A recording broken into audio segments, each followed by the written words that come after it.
Hi, welcome. This is tiesn'tags, streaming channel. What is it? I don't remember anymore. It changes every time. It's squeaky clean streaming channel where we talk about mission stuff.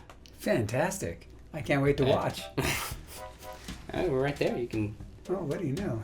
just glance down the whole time if it suits you. But that's where my feet go. Oh, I see. There you are. I was going to admire your feet anyway. Well, I'm Mitchell. My name's Rich.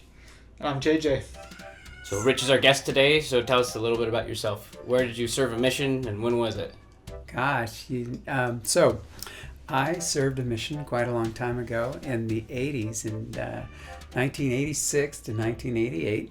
And I grew up in sunny San Jose, California, and I was called to serve in the Italy Milan mission under President Lombardo. Whoa. Yeah, and I have, Ezra Taft Benson signed my mission call. Oh, really? So, super cool. All right. JJ, you want to introduce the game we're playing? Yeah, I can. It's interesting you're mentioning who signed your mission call. I'm remembering now when I graduated. This is a weird side tangent. But my brother, because I graduated BYU, and my diploma had President Nelson's signature on it or something, I want to say. Cool, yeah. And my brother goes, "Oh, that's cool. You've got a paper with the president that the president of the church signed." And I'm just like, "Yeah, I'll put it by my mission call." The president of the church also signed. So this game is Snipperclips. Came out 2017, I believe. And so the point of the game is we play as little pieces of paper. We snip and clip. When we cross over each other, we can cut each other into little pieces. How exciting. Oh, we have to do a tutorial before we start. This is not a fresh thing. Who's second player? I am one. Oh, do I think we're about to find out. Oh, Would you like to be second player? oh, doesn't matter to me. Please hold your Joy-Con. Oh, these are not just joysticks, they're Joy-Cons. Yes. Okay. As long as they're not X-Cons, I guess we're okay. Fantastic.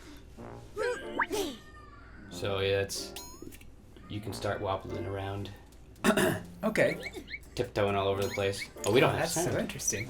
I was going to say, oh, well, I actually seem to fit into this. Does that work? So the goal is we fill the shape.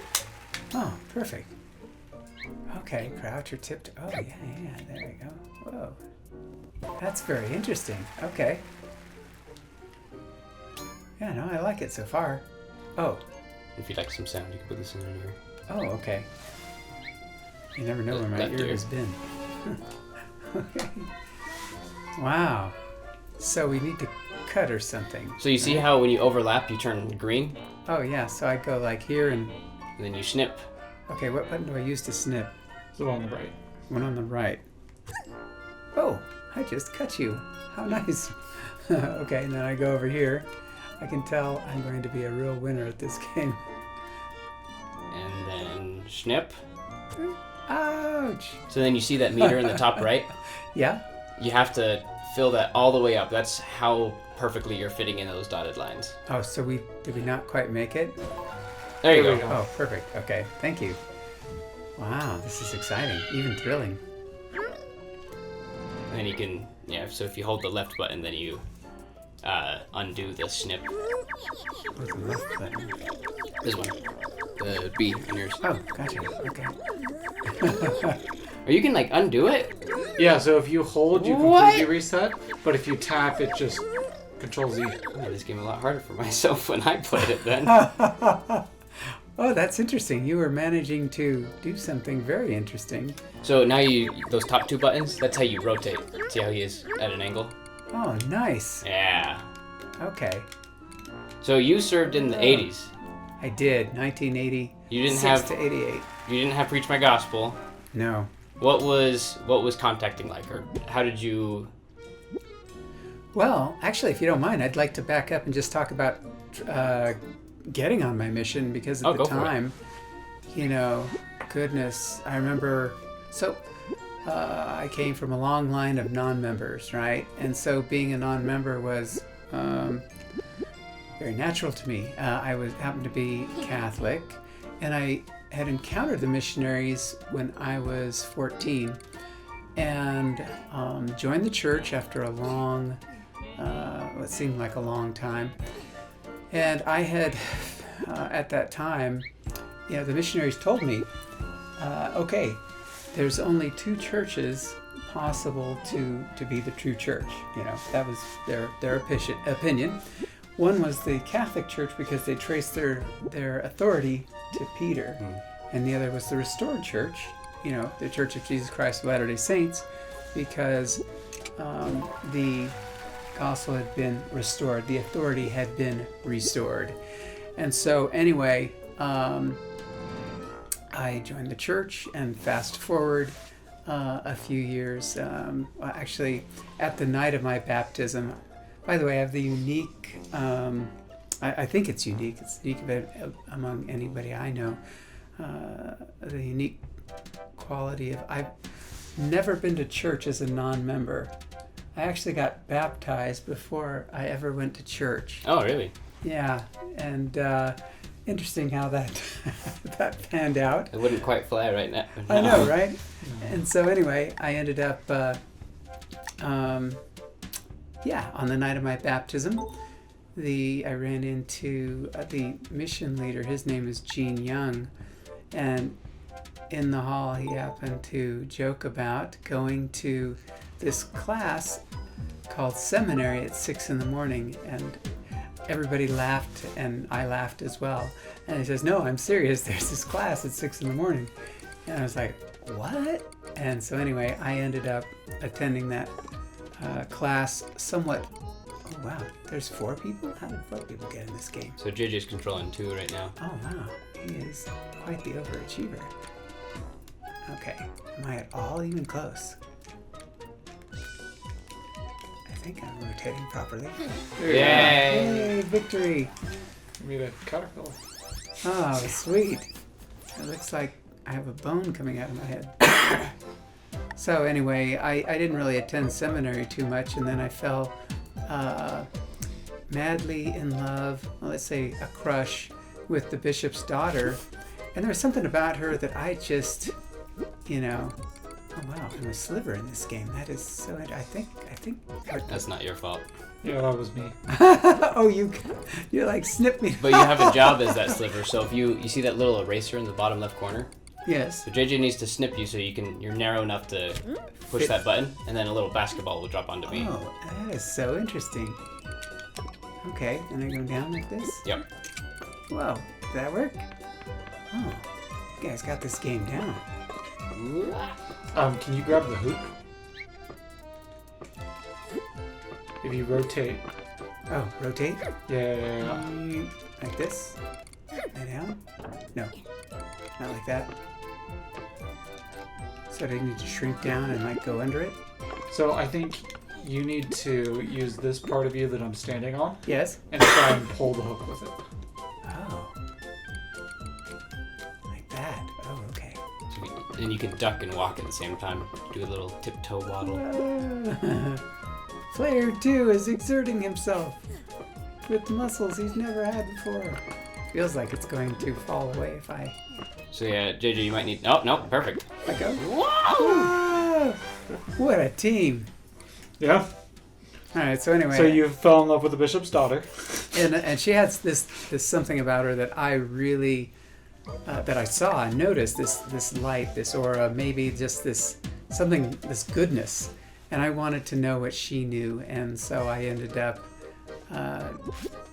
doing what she did. Odd things like, reading the Book of Mormon and praying to know if it was true, and attending seminary, and I gained a solid testimony. And the interesting thing about that, too, was simply the fact that as I started gaining a testimony, people had talked to me about this idea of serving as a missionary. And quite honestly, I didn't want to do that. I wanted to go to college. I didn't want to serve as a missionary. And, this is interesting stuff. It's a representation of people pecking at you and wearing you down. I guess for going so. on a mission. Yeah, so this is quite interesting. And now, we go over here. We're supposed to fill this with water? Is that So, what yeah, we're supposed to become a little reservoir that we work together to fill up and hold water in those little drawings of water. Interesting. So this doesn't help Not quite. It will. at some point, but we need to. So JJ, you might need to be rotate it upright. Like this? Yeah. Oh, 'Cause yours, that side's taller. so And scoot over a interesting. little bit. Am I scooting over properly? So what convinced you to go on a mission then? Well, here's what happened. So I think it was 1984. So I didn't want to go on a mission, right? Too much time. I had things to do, people to see. And then in 1984, I think the church came out with a new program where a mission was reduced from 24 months to 18 months, for elders and sisters. And I thought to myself, okay, I can go on a mission for 18 months. And then after I made the decision and told everybody I was going on a mission, they changed it back. I was like, wait a minute, that's not fair. Why'd they make a choice for 18? That happened while my dad was out, and I'm not sure if they just had like more missionaries than like they could handle at the time or something. But yeah, they flipped that decision pretty quickly. Yeah, it was just long enough for me to make a commitment, and then it was like, yeah, I need to go, and so I decided to go. And it was my parents didn't want me to go, or my dad particularly. Let's see, are we getting there? Am I not doing anything? We need It's to- like, You're Need gonna more water. grab on the a clump left. of water and pour it in our thing, I guess. okay, this is interesting stuff. Yeah, we just need a little bit more. Okay. This is like being filled with the Okay, Holy so- Spirit. We have enough. Okay. Now we need the right Now side. you need to take your Holy Spirit and put it on the right side. Yay. Mitchell, you were saying to do it like this? Yeah, so I think you need to both be. Well, we can see how close you get because it's close. Yeah. Alright, It's not if you want to come walk with me, Mitch. We need to Whoa. carry that over together. I'm very coordinated at this. There you go. Ah! Well, It's like, okay. On your mark, get set. so were you at the Provo MTC? Yeah, I did, and my missionary, or the MTC president, was George Durant, a phenomenal man who had phenomenally good stories. I'll tell you what, being in the MTC at that time of life was just great. I went into the MTC on October 29th, 1986, and at that time, so I spent Halloween and Thanksgiving and Christmas in the MTC. Oh wow. And as a How long were you in there? Yeah, I felt like I was in there for a long time. In fact, I served most of my mission in the MTC, but so I was there waiting for visas until after the first of the year, and what a tremendous blessing! Spending Halloween in the MTC was no big deal, right? We all dressed up in the same costume, fairly boring. You didn't switch name tags with your companion? Exactly. So scary. But we had some speakers come that were just awesome. For instance, George Durant, gosh, I imagine you guys haven't heard of him, but he was Sounds familiar, but Yeah, that I name also sounds might be really thinking of a particular basketball player. He wrote Yeah, that's it. he wrote a book called Get Ready, Get Called, Grow, and it was about serving on a mission. And if you can imagine, as a missionary training center president, he had he was really spectacular. But along with various apostles, we had on the 1st of January, we had Hiram Smith, known for the Covey Planner, well, really the Franklin Planner, later became part of Franklin Covey. He came and spoke to us, and he spoke to us for 2 hours. Originally slotted for being there just for 1 hour, but we loved what he had to say so much. Might need to rotate the round part to the left. Okay. My round part is now to the left. Awesome. Do you need to cut me up or something? Be perfectly horizontal. Perfectly horizontal. Yeah. There's almost a scripture around that. Oh, I see. Yes, take a little off the top. Okay, go ahead and lift yourself. I'm lifting myself. Lift. Boom. Did that work?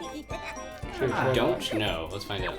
And the piece of cheese of some. Feels like I'm a piece of cheese. JJ, I'll need you to make me Yes, I can do skinny. that. Go ahead and duck down. Oh, wait. Oh, that might work. Too Yeah, that might much. be good. Okay, fine. And I guess what happened being in the MTC, so just some real special things happened. Ultimately, wow. Let me come more off you, Mitchell. My companion was made the assistant to the. He was one of the assistants, and so his name was Anziano Tutko. This is while we were in the MTC. Real great young man. His sister ended up coming with me, or being in my ward later on in life. But okay, in terms of experience, I just want to highlight that being in the MTC was supercharging my spirituality, so that by the time I was ready to go into the mission, I was on fire. I want to tell about my first miracles that happened while I was in the MTC, and then also just talk about the incredible atmosphere of being in the MTC. There were elders there who were in various stages of their testimony, and over time, I think we all kind of banded together and really experienced so much of the Spirit through teaching and the other experiences that we had, that by the time we were left, I think by the time we left, we were well prepared. One young man, particularly, he had a problem with saying, "I know the church is true." And I remember having an opportunity. For some reason, my companion thought I would be good to talk with him, and I'm not sure that we really came to much resolution on that, except I remember him finally, because he was very much stuck on the thought that "I know" meant something almost scientific, like it's been proved beyond a shadow of a doubt. And he hit upon the definition in the dictionary, which basically meant a very strong belief. And at that point, he felt like he was able to, testify that he knew that the church was true from the standpoint that he had a very, very strong belief in that. But it was interesting talking with him, and he became a successful missionary. I think it just took him some time to grow into what it was like to be a missionary. Okay, so what are we trying to do here? We're trying to create. I'm not entirely sure. So, goop into a square. yes. Let's move. We need to get rid of the goop. Oh, here we go. Get rid of it. Reset. Okay, reset.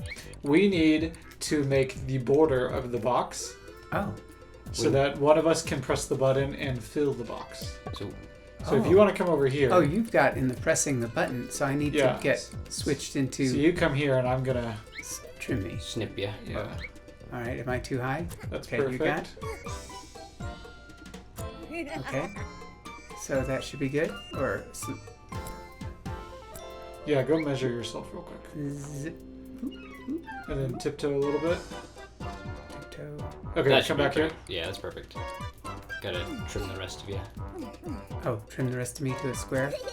Okay. Did the MTC offer haircuts when you were there, or were you on your own? That's a good question. Yeah, I'm sure they offered haircuts. I don't remember actually getting any haircuts. Oh, goodness. So at the MTC... We have a leak. Does that work? Oh, that's good enough. I was taking a leak the whole time. So anyway, this feels really interesting remembering back to my MTC experience because I remember... you guys are hilarious. I remember wanting to... so this was a very special experience to me. So I got sick while I was in the MTC. And they happened to have this, because it was Christmas, we received special permission to be able to... Oh, that's interesting. Here. So we got a gear, so we gotta make teeth in each other to rotate it. Oh, that's really interesting. Okay, I'm gonna rotate, and then you just teeth me. Okay. Oh, so, and just... The right button, yeah. Press it every second or so. Oh, shoot. Okay. Okay. Oh, I can't undo a snip that I made on someone else. I just feel like I have just really botched this, but okay. It works. Yeah, it's perfect. Okay, cool. You ready? Oh, Yeah. do I have to climb in there or something? We need to figure out how to get the baseball. Oh, the baseball's up there. Oh, that is so interesting. So we've probably got to turn some gears there. Well, you just Yeah, let me hop on red top of you. stands on top. Yeah, there you go. Tippy toes. Let me rotate a little bit, okay? Oh, you got it? There we go. Oh, that's much better, yeah. So at Christmas, were you able to call home? Yes, we were able to call home, but the special thing was we were able to see the film How the Grinch Stole Christmas. And that was a big deal because, we didn't see any non-church related films, right? And so... Here, you go on the right. Okay. Oh, I get it, sorry. We'll Then live we're gonna together. pick him. Then you might be able to help from the purple side, JJ.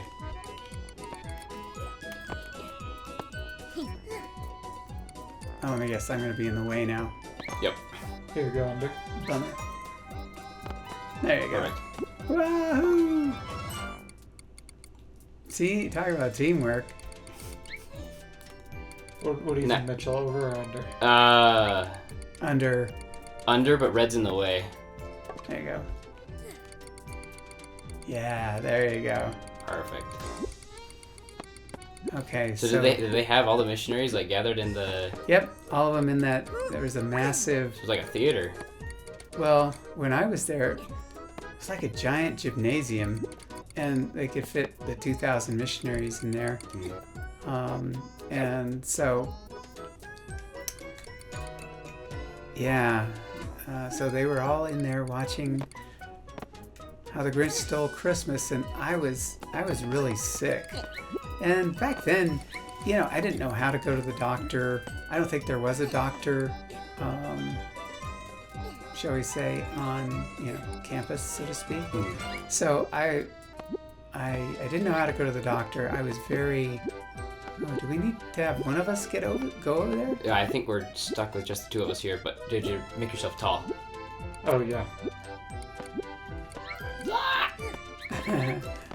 This is definitely a John Stockton, Carl Malone moment. Okay. Oh, Restart. fine.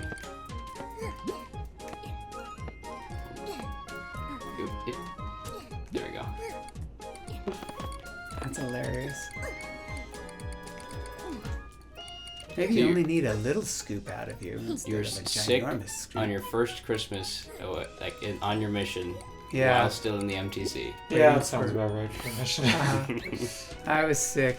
But the marvelous thing was, so I asked I was sick, I had no way to get to the doctor, and, I was sick enough to just be staying in my room alone while everybody else was having Christmas dinner, and then on top of that, watching The Grinch Stole Christmas.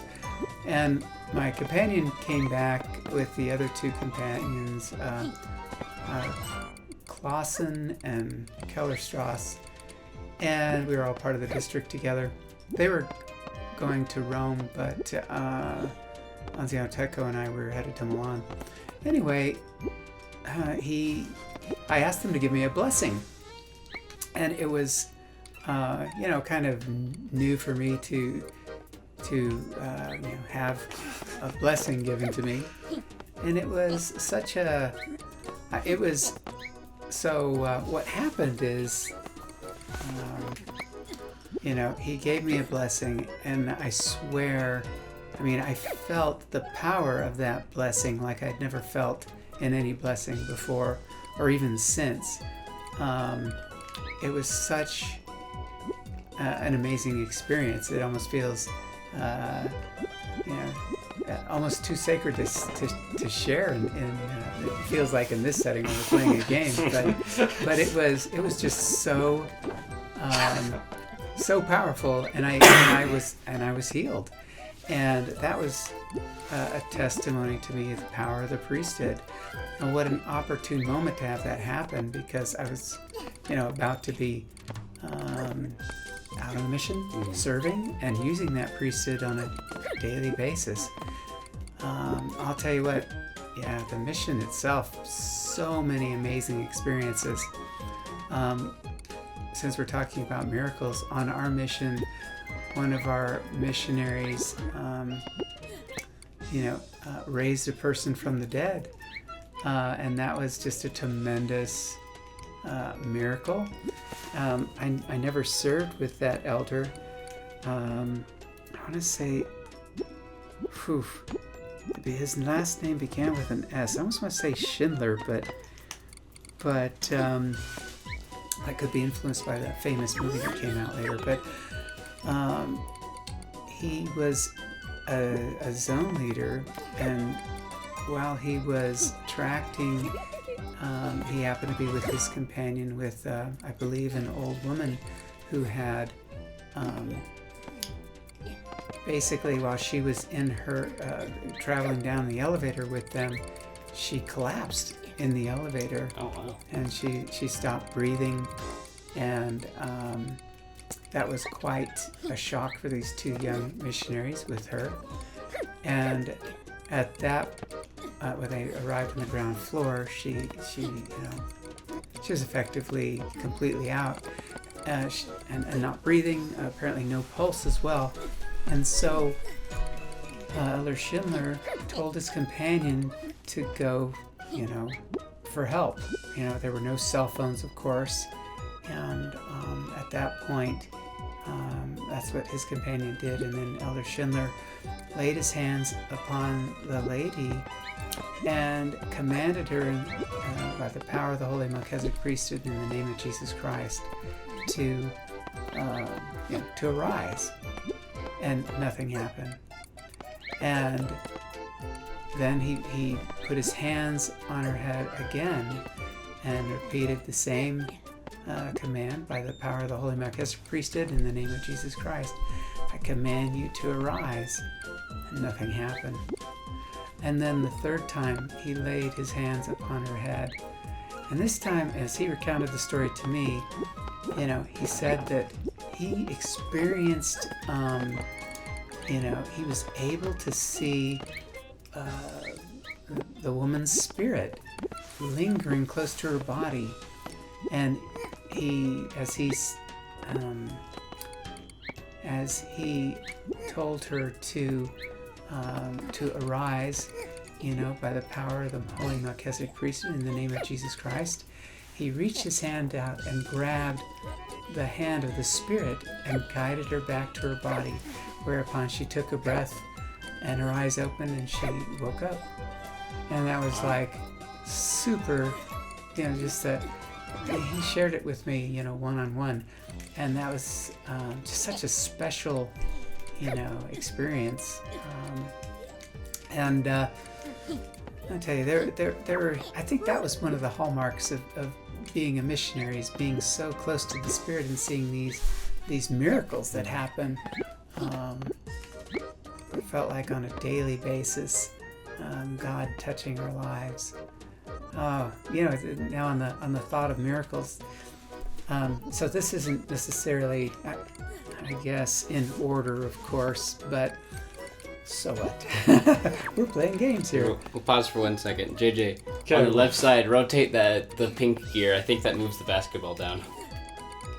Oh, okay. So you got a different. Wait, so what you're telling me? I just didn't want to interrupt this incredible story with guys, the basketball can move. Yeah, exactly. There's just so many lessons you learn, and I think it's the difference between like being in, I don't know, Sunday school and hearing about these things and then seeing them put into practice. For instance, the power of fasting.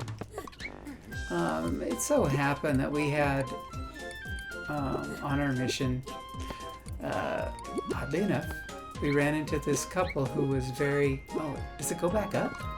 Or you're making it go back I'm up? not sure. I hope not. No, it definitely I'm goes right struggling back to keep it down. Oh, I Because now I'm see. not to stay on. Will you Here. press the left button? Yep. There we go. I'm back! Woo. And then I'm gonna rotate. Oh, I'm gonna rotate you off. There you go. Get off me. up. Now you can climb up them. That work? Ta-da! Oh no. It wasn't the height that was the issue, it was the slope. Ah, There we go. now I need your purple guy to get out of the way. Well, you know what? Maybe the purple guy wants to score the basket. Go for it. Yeah, you need to. Mine.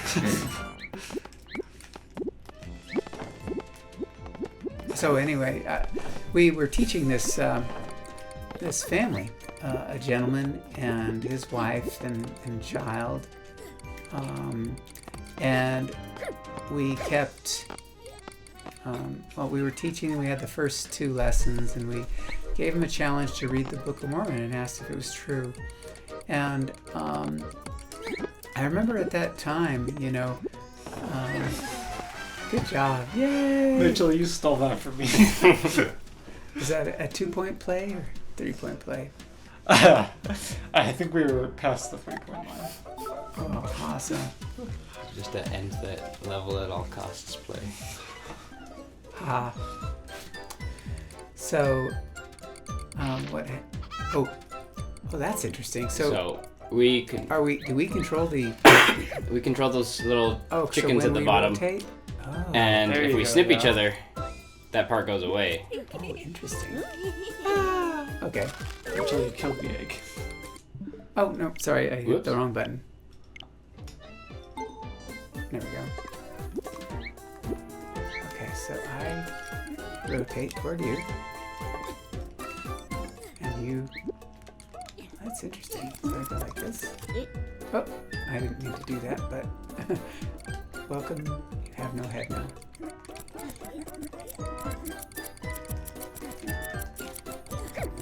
Oh, perfect. I get it. So if you rotate your chicken.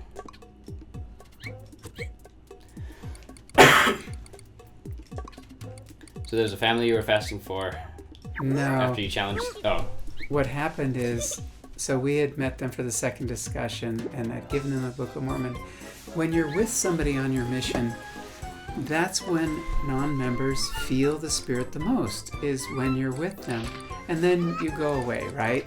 And so you go away, and then they don't feel the Spirit. And so that's what happened with this family. And the father, so in Italy, where I served, it was very much more of a, the men ruled, right? And so that's who you would look to for essentially influencing or guiding the family. What father said is how everything went.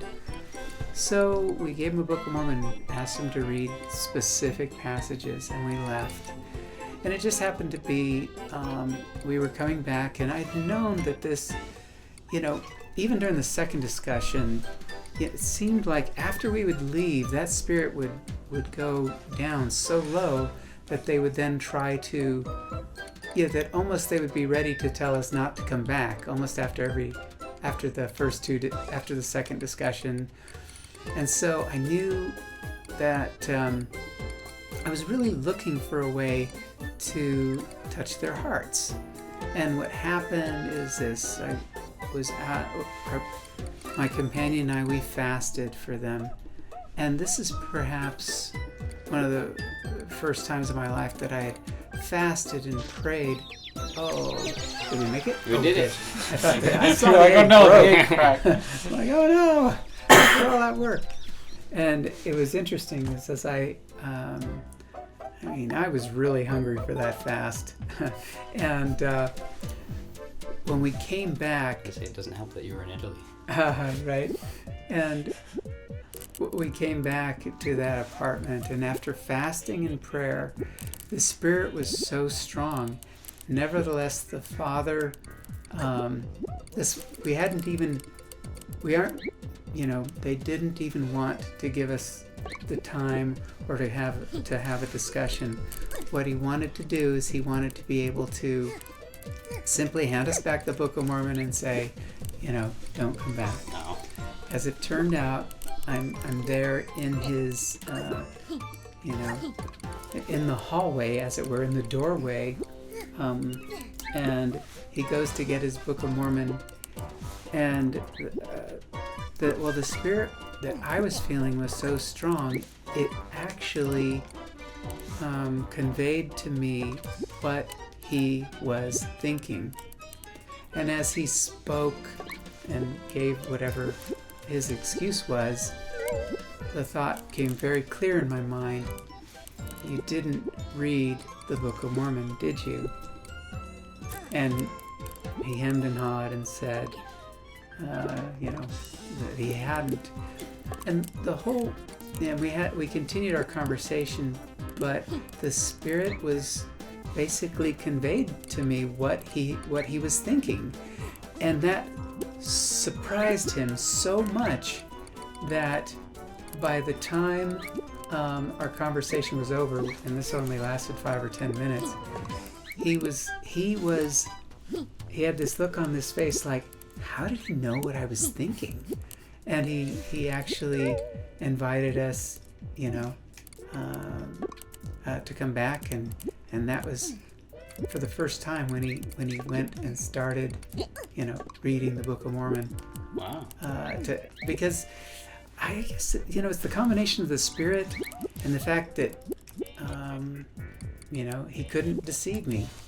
I knew what he was thinking by the power of the Spirit, and that was just such a wonderful experience. And of course, I got transferred shortly thereafter. I knew what ended up happening with them, but it was just that experience was so powerful. I just remembered it, for these past several decades. Okay, so we got to work together to push this button all the way up, right? That's right. And on that red thing, if we don't stop it, it will. I'm too fat. Zip off screen. Okay. So you want to jump on top of us and try to lift this button up? I am stuck. Oh. There you go. Rotate and you'll get unstuck. Yay. That's not the way I was expecting, but that worked. Okay.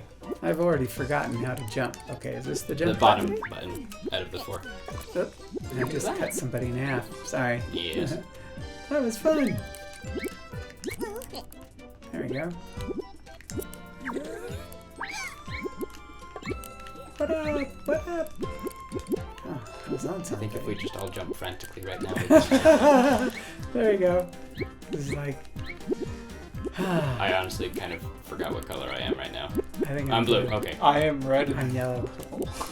I keep falling All off. green. Oh, it's a buzz. On top of this purple guy. Oh, I can't seem to go up. Okay, rotate. Yeep. There we go. Yeep, yeep, yeep. Oh, I'll rotate. Oh. I was on purple. Now I'm... Darn it. You're gonna hate me. Sorry. You're good? Guess I needed a pause. Do I have to push it? Oh, yeah, whoever paused it has to. Just Oh, unpause so it. close.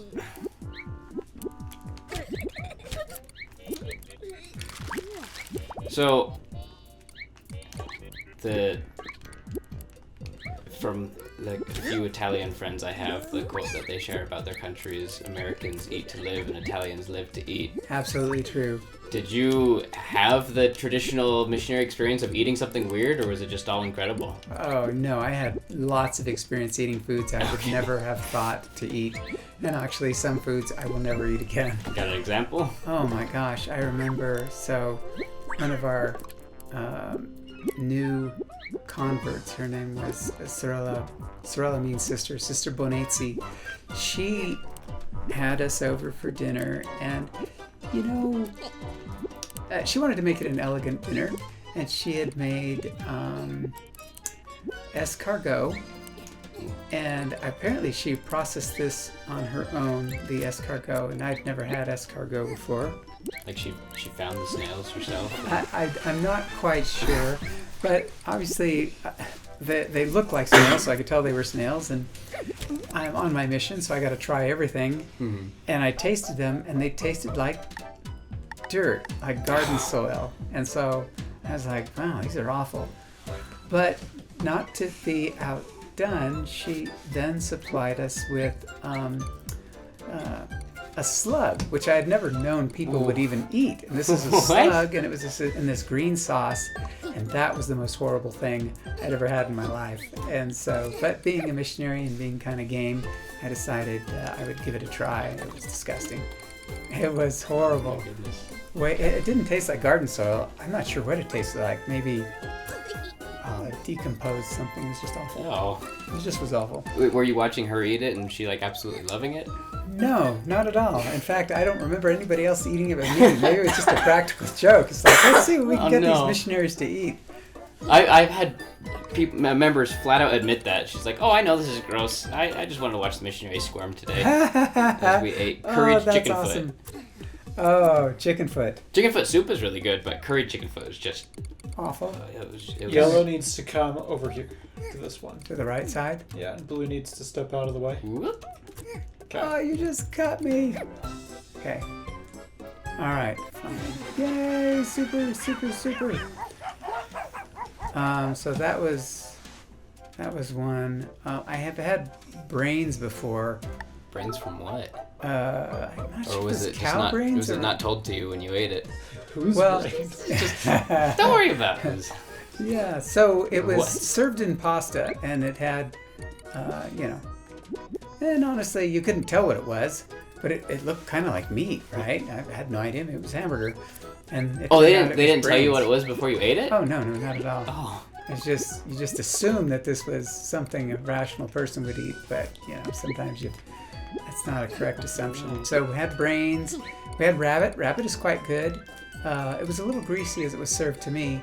And one of the things they told me is that during World War II, since meat was scarce, what they would often, unfortunately, what would happen is meat was scarce. Cats were plentiful, and so it turns out that in the market, what you could do, you would go to the market to get rabbit, and what a disreputable store owner would do is they would have taken a cat, and if you skin a cat and you skin a rabbit, they are remarkably similar, minus the ears, right? So if you chopped off the head, you really can't tell them apart, and so some people would eat cat inadvertently, paying for the price of the rabbit. Okay, I gotta Come step over here on the right. Yeah. Oh, perfect. And then tippy toes. Okay. Then JJ will need your purple guy to pull Duck out, back down again. the dark green one. Yellow, duck back down. Oh, sorry. Okay, back up. Whoop. Now yellow, walk to the left. So are you saying you ate cat, or is that just something that happened before? No, that was post-war time. At post-war time. Okay. I've eaten rabbit. I do not think I ate cat. You don't what know. else? Yeah, actually. Do No, this what cat else? brain. Oh, so okay, so we could potentially. How do I jump again? Oh, there we go. Don't push that green one. Oh, what I was thinking is if I could make myself, you could make a hook, Little hook. out of Yeah, me, then you can pull it. then I could pull it. So how do you? Can you make a hook in me somehow? If you duck Okay, there we JJ. go. Is that right? Are that close? Ah!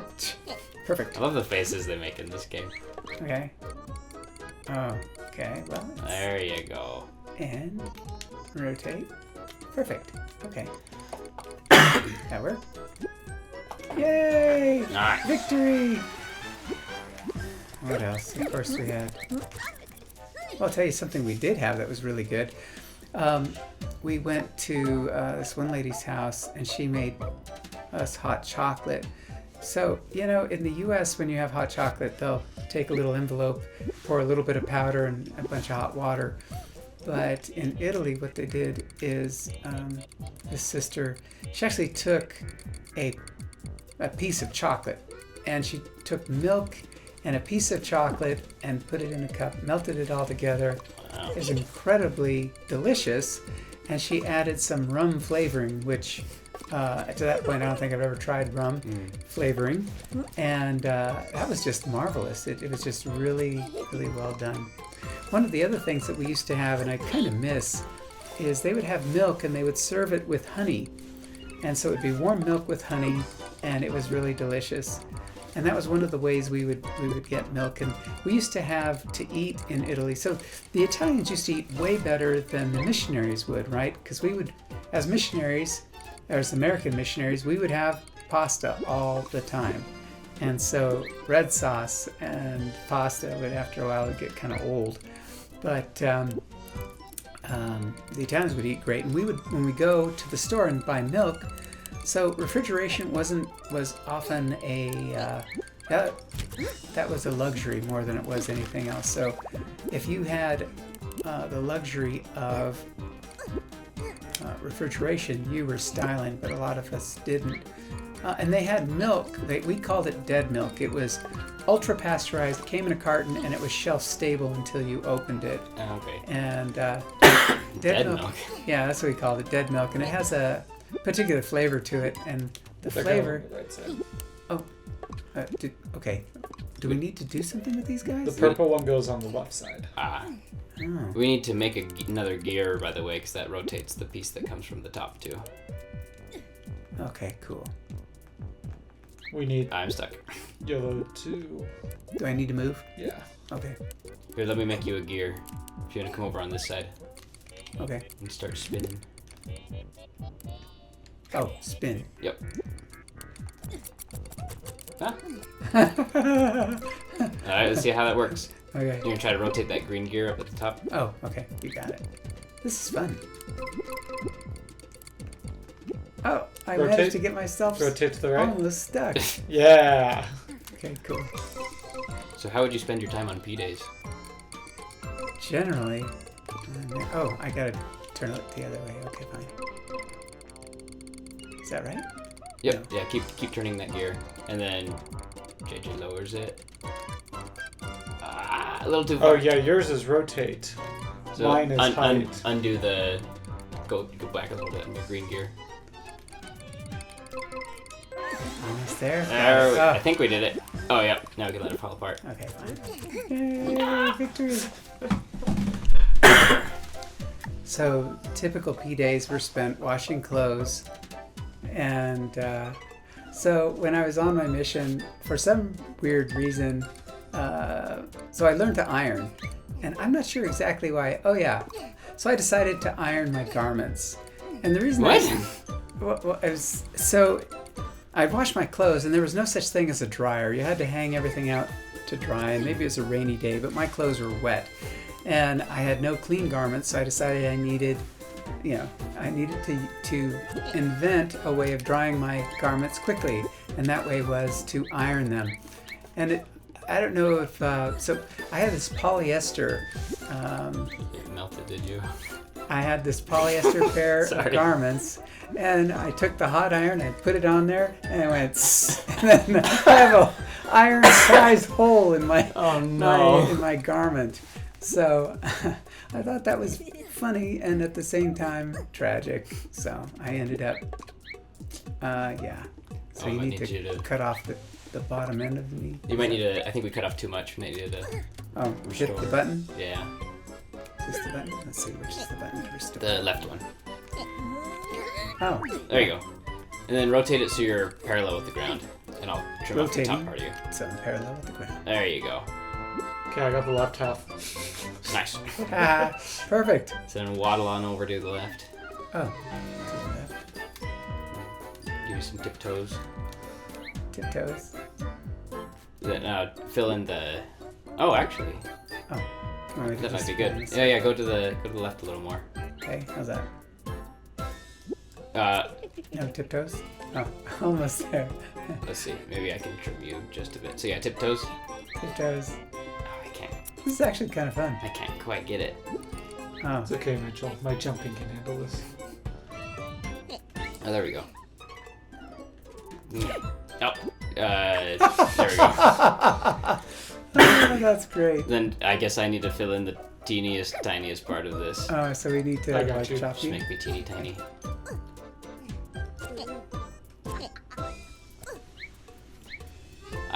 He wasn't my companion, but I was in the same building as a missionary on the day that our power went out, and he just felt the greatest urge to iron his pants, even though the power was out, and we only had electric irons. So he took a frying pan. He sprayed his pants with water and left the frying pan on the gas stove. And he's like, this will work. It's a hot metal thing, and I'll just get it wet. And and it started working. And then he lifted up the pan, and there was 3 holes in his pants. So he grabbed another pair of pants. Oh, Try it that's again. awesome. Just lifted it up, and there's a couple more holes in those pants. And then on his 3rd attempt, he did successfully iron his pants after burning 2 holes. Oh, that's adorable. So this is a battle mode, isn't it? Yeah, I've did never all the actually tried levels. these. I haven't either, no. Oh, so we're Also, actually Mitchell, you're battling purple each other? now. I'm Okay, purple that's so now? interesting. Yeah. So I try to score. I don't have a hoop. Do I just try to sabotage everything? Hey, get out of here. Oh, I can't go into there. Is that a point for me? Yeah. Okay. I don't get points. What is my purpose? Stop it. My purpose is to just ruin everything. So I guess you and I are trying to score on the left side. Here, you try to score, and I'll just try to snip JJ. Get out of here. No, stop it. It's so interesting. Oh, no. Victory! I made it With worse. the assist. Sweet. Good job. Team Red Purple wins. What team was I even on? I guess you just choose. What? It's got to say somewhere. Interesting. So did you ever... Oh, is this like air hockey?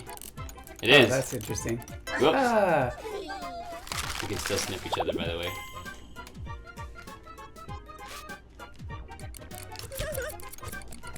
oh, rats.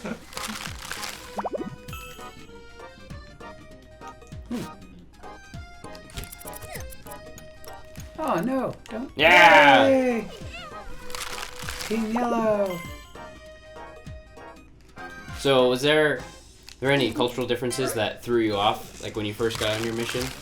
I guess I should say after being in the MTC for 3 months or however long that was, did you feel like your Italian was like did you feel close to prepared? Well, I have so most of the people, when you learn to speak your language, and that's one of the rules, right? Speak your language, SYL. So I found that for 80% of the missionaries, they would be able to understand what people said, but not speak, right? So you could tell them, they would understand what you would tell them, but they couldn't respond back. I was different. I could speak, but I couldn't understand, which is an interesting predicament, but very useful if I was in a companionship with someone who could understand but not speak. Yeah. So anyway, I found, it was. Oh boy. Our goal is to destroy each other right now, by the way. Like that. Yeah, the smaller you get, the harder it is to Yep. milch somebody else.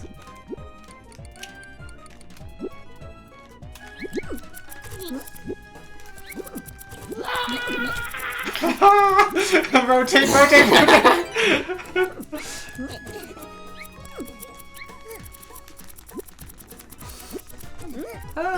Okay. So speaking my language was not difficult, but I'll tell you what. The MTC provided such a boost to my spirituality. I had arrived. I was taking the train to my first area, Nevada. And by the way, when you get off the plane after having traveled for what seems like nearly 24 hours, you're very tired. And the missionaries picked us up and took us to a pizzeria of all things. And there we had a variety of, we had some delicious pizza and calzone. I'd never had a calzone in my life, and so that was really, really, that was a really good experience, actually. And so anyway, thereafter, I was on a train heading to Nevada, my first city. And I was so full of the Spirit, and all I wanted to do was talk with people. What was so interesting, though, is people were able to feel that Spirit in some way. It's the only thing that I can figure. Because, so for instance, people would come up and talk with me on the train, and like people would approach you? Would approach me. Oh, really? Yeah, and they would talk with me. I couldn't understand what they were saying. I mean, there were elements that I could understand, but it largely, there was a lot I couldn't understand. Then, I'd happened to be speaking with a woman on the train, and she was married. And as I left the train, it seemed like she was interested, and I just met my companion, and I said to him, this is Elder Hoskins, my Babbo, which is father in Italian. Oh. And he, so I this lady was trying to tell me something and I didn't understand, and I had my companion said, I think she wants to invite us over. And in fact, that's what had happened. She felt that Spirit in our brief interaction, and she invited us over for dinner in Nevada to meet her husband and her child. And that was just a really cool experience. And it's just my testimony that the Lord strengthens us in our weakness. And when that Spirit is strong, even if you can't speak the language, it's amazing what can happen. And so we ended up going over to her house and taught a lesson and had a meal. In general, I found that Italians, if you can, are at first kind of a challenge to get to know, but if you get to know them, they warm up pretty easily. And food is a remarkable thing. One time we were at a door and we said, hi, we're missionaries from the Church of Jesus Christ of Latter-day Saints. We have a message. And they're like, I'm not interested. And I happened to ask my companion, how do you say, what a beautiful smell? And because they were cooking something. And when the person came back to the door, I said, oh, what a beautiful smell, which is che buon aroma. And she said, oh, it's the pizza. Do you like the pizza? Oh, come on in. And we ended up eating with them. And that was food was a way of sharing and communicating that was really pretty phenomenal, I thought. And that was a real good experience. Yes. Did you beat the 2-player mode on your other profile? No. Did you make it to the second world? No. Darn. Because there are more levels. Oh, do we have to? We have to play those ones to unlock them. Oh, okay. Well, do we want to swap to a different game then? Sure. Okay. Fantastic. What are we looking at? This is a little bit like a transfer, It sort of comes up suddenly, and then you're like, well, I guess I'm ready to go. We can do 3D World. Bird Game. Wow. Overcooked. What do you think?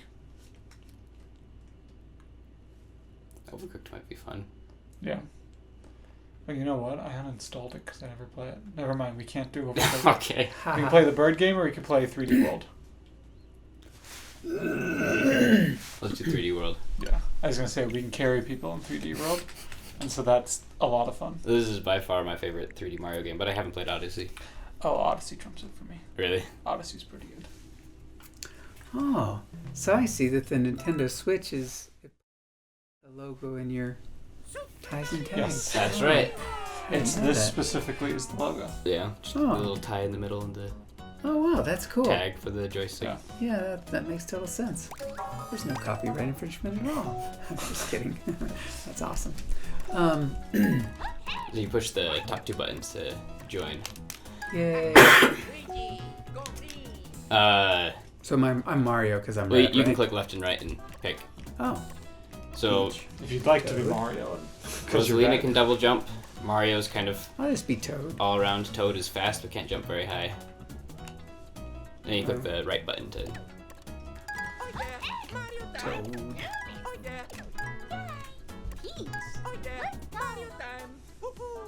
Should we do the levels that I haven't gotten the flagpole with every character in? Let's do. Let's start at World 1, just as a refresher, because I haven't played this game since like Okay. high school.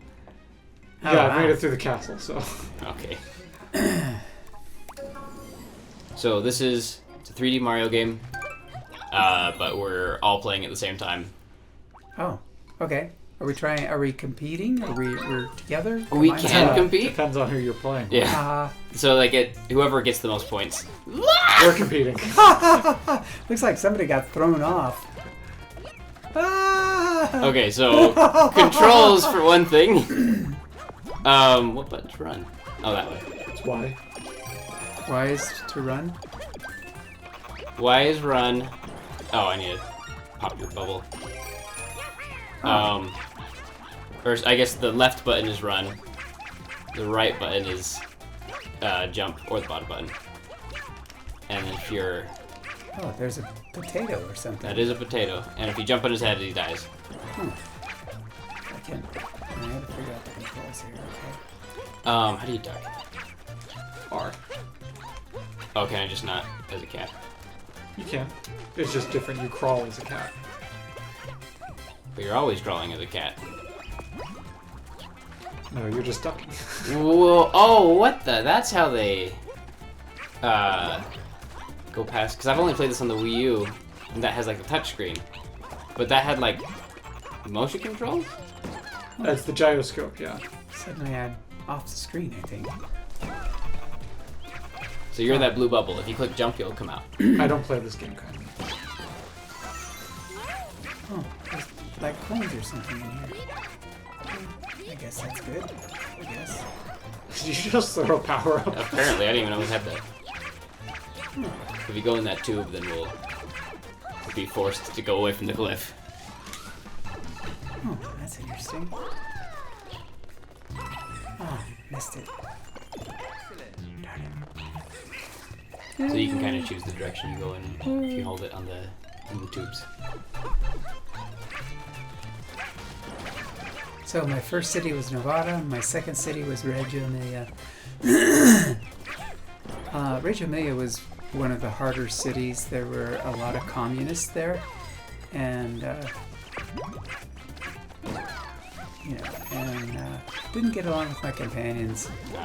Companions that was plural? tough. Were you in a trio? I was in a quad, You're in a quad. so to speak. I mean, there were four of us, right? in the Did you apartment. like switch around, like go 2 by 2, or just you're all 4 together all the time? I guess we were two companionships. Oh, okay. Sorry. Ah! I was there for 3 months. I was in my first city for 2 months, my second city for 3 months, and then, whoa, good job. And then I went to Milan and became a district leader. Became a senior companion in one transfer, and then a district leader in my next transfer. And yeah, so that was fun. Then remained a district leader the rest of my mission. Oh, really? Yeah. It's really interesting though. So a lot of a lot of experiences. Let's see, good, bad, and otherwise. I seem to remember when we would, so tracking was probably the least effective way of working in the mission. And what else? So we created this thing called a mostra, which is the street board. And we spent money we didn't have to make this really large street board. And then we went out and we actually, it was kind of humorous, I guess, to us as missionaries. We went to the Cathedral of Milan, called the Duomo, and we had this three-sided street board. Oh, I died. Three-sided street board, and what we were attempting to do is to just teach people, and each side of the street board, one side talked about families and how to be sealed forever, another talked about Jesus Christ, another I guess restoration of the priesthood, or another principle of the gospel. And what ended up happening is sometimes people would have interest, and so we'd have a chance to talk with them in front of the street board. And I remember this was more successful than tracting because we would get more people. And what ended up happening is one time it was a very, very windy day, and we ended up the street board caught wind and took off, and that was kind of embarrassing. It not only blew over, it went over end, and it was quite spectacular. Did you ever catch it, or actually. you just give up? Oh, we did catch it. It was made of wood, but it made a spectacular. It caught a lot of attention, quite honestly, at that moment, and we were so embarrassed. I think we packed it up and went home. I think that was the last time we did that street contacting there. Let's see. I guess there's one amazing lesson that I had about being on a mission is fear is your worst enemy. And when it turns out that I was with our district leader at the time was, oh man, did I even score any points? I guess not. Okay, pause. Impossible. I stole the crown from you, and you still won. So, did you notice me Oh, you did the bouncing one-up on the thing. shells? Did you really get to do that long enough? I got 2 1-ups, but it gave me a ton of points each time I jumped on it. I know that, but I didn't think you did it long enough to make a difference. So interesting. So, Mitchell has a crown. If he gets hurt, he drops the crown and one of us can take it. Oh, that's so interesting. So that's what I was doing the entirety of the last level. You were stealing his crown. And I did it. I got it, but he's Wasn't still good enough. But he beat he was first last level, so he got to keep it. So interesting. This takes so much of my concentration just to figure out what the controls do. So, JJ, let's pause for 1 second. So, back away from that plant. Oh, yes. Click. What is on this? Click plus? Oh no, click the, not plus. So click continue.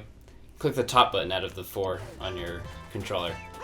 Top button out of the 4. Yes, the Y. So you made that little mushroom pop out. You can get that power up. Or any of the other ones. Oh, so I make these. Oh. I have this ability to, and then I jump off the wall. Okay, great. Interesting. So now you can shoot fireballs by clicking the left button. Oh, nice. Is this useful? Yes, it is somehow. I made a little something appear. I don't know what I did. So how do you do that? Do what? The equivalent It's of R. touchscreen. Okay, but then how do you like actually touch things? You tap R. Tap R. Oh, it does it again. Let's see Oh, more. okay. Is there an R on this thing? It's the This button. right back trigger, like we were turning with. Oh, interesting.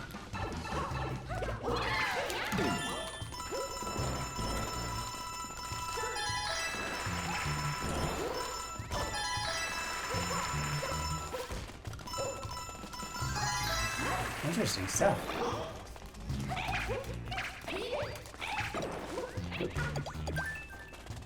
Was rolling in the first game? Uh, Because I want to say this was like... is it like where you duck and...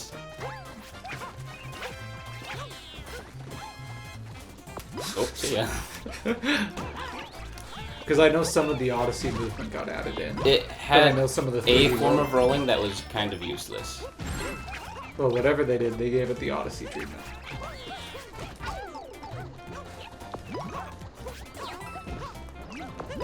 Interesting.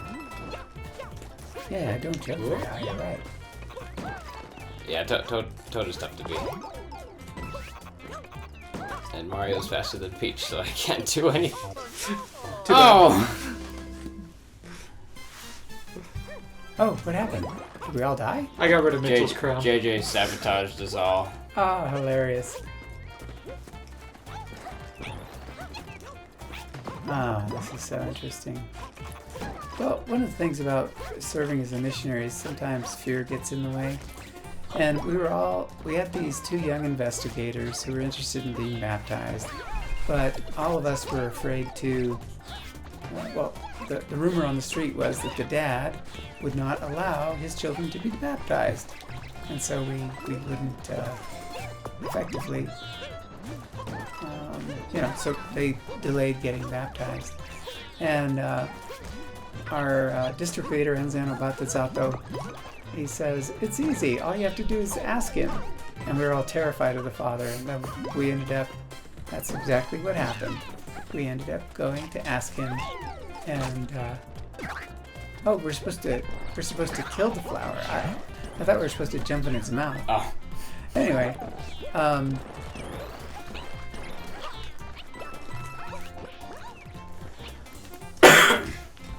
Oh.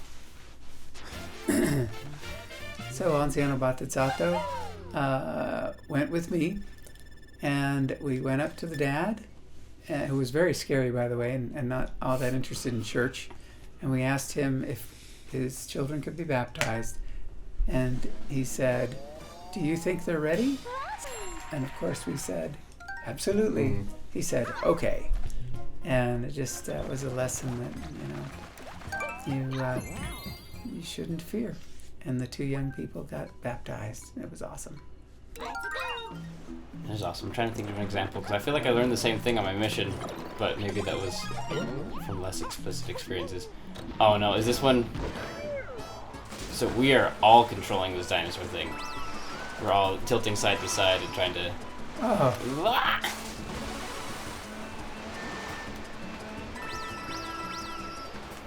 Can any of us make him jump? Or do we all have to click it? We all do it. Or any of us can do it, but we Okay. all get a super jump. Right. Whoa! Jump like a fish. Oh. Through the tunnel. Tunnel? Woo! Seemed like we went fast there for a moment.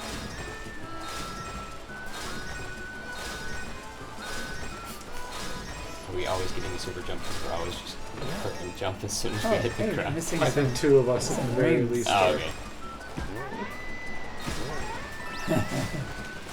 I hope we stay to the left. Stay to the left. Yeah. No matter what comes our way. Can we can't go in that. Yes, we can. We can. Ah. Whoa! Is that a secret thing? That star or something. Not anymore. What are you doing? Take it, we missed out. That's what happens when I'm not the first one. Ha, ha, ha. It makes a really big difference. Oh, it does. So whoever's on first has the greatest. No, not really. So. Whoa! Do you know the dinosaur's name? No. I think it's Plessy. Plessy.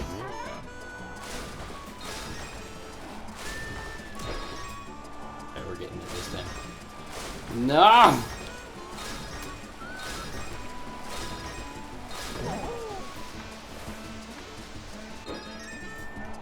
How many points there?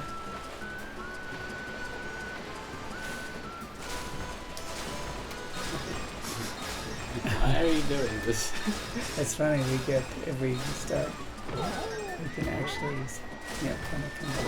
Oh, there's something with the country minutes that extra life. It was, but we also have over 300. Oh, nice.